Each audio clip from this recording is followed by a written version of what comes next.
നമസ്കാരം. റാഫ്റ്റർ ഫുട്ബോളിലേക്ക് എവർക്കും സ്വാഗതം. യൂറോ കപ്പിൽ ഇന്ന് പോർച്ചുഗലിൽ കളിക്കാൻ ഇറങ്ങിയാണ്. രാത്രി ഇന്ത്യൻ സമയം 12:30 സെച്ചിയക്കെതിരെയാണ് കളി. സെച്ചി അഥവാ ചെക്ക് റിപ്പബ്ലിക്.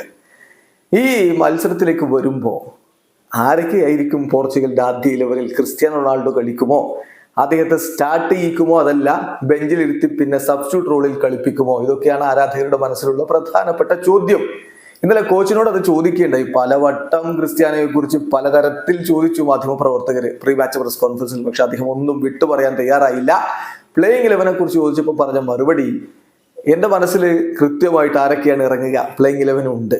പക്ഷെ ഞാനത് നിങ്ങളോട് ഇപ്പോൾ പറയില്ല. കാരണം കളിക്കാരോട് ഞാനത് കൺവേ ചെയ്തിട്ടില്ല. അതുകൊണ്ട് നിങ്ങളോട് ഇപ്പോൾ പറയുന്നില്ല എന്നാണ് ഇന്നലെ റോബർട്ടോ മാർട്ടിനസ് പറഞ്ഞു. പക്ഷെ ഒരാളുടെ കാര്യം അദ്ദേഹം കൺഫേം ചെയ്ത് പറഞ്ഞു. ആ ഒരാൾ എന്തായാലും പ്ലേയിങ് 11 ഉണ്ടാവും എന്ന് പറഞ്ഞു. അത് മറ്റാരുമല്ല, ഗോൾ കീപ്പർ കോസ്റ്റയാണ്. ബാക്കിയുള്ളവർ ആരൊക്കെയാണ് എന്ന് കോച്ച് പറഞ്ഞിട്ടില്ലെങ്കിലും പോർച്ചുഗീസ് മാധ്യമങ്ങൾ അവരുടെ ട്രെയിനിങ് സെഷനും മറ്റുമൊക്കെ കണ്ട് വിലയിരുത്തി പ്ലേയിങ് 11 എന്തായിരിക്കും എന്ന് പ്രെഡിക്റ്റ് ചെയ്യുന്നുണ്ട്. നമ്മൾ പ്ലേയിങ് 11 നോക്കുകയാണ്.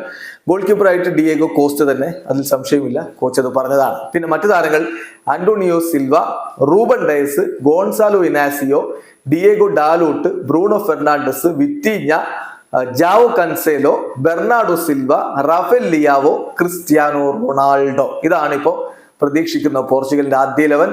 ഇന്ന് CR7 പ്ലേയിങ് 11 ഉണ്ടാകുമെന്ന് തന്നെ നമുക്ക് കരുതാം.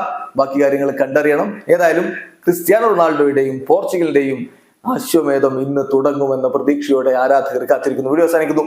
ഫുട്ബോൾ ലോകത്തെ കൂടുതൽ വിശേഷങ്ങളുമായി റാഫ്റ്റോക്സ് എടുത്താം.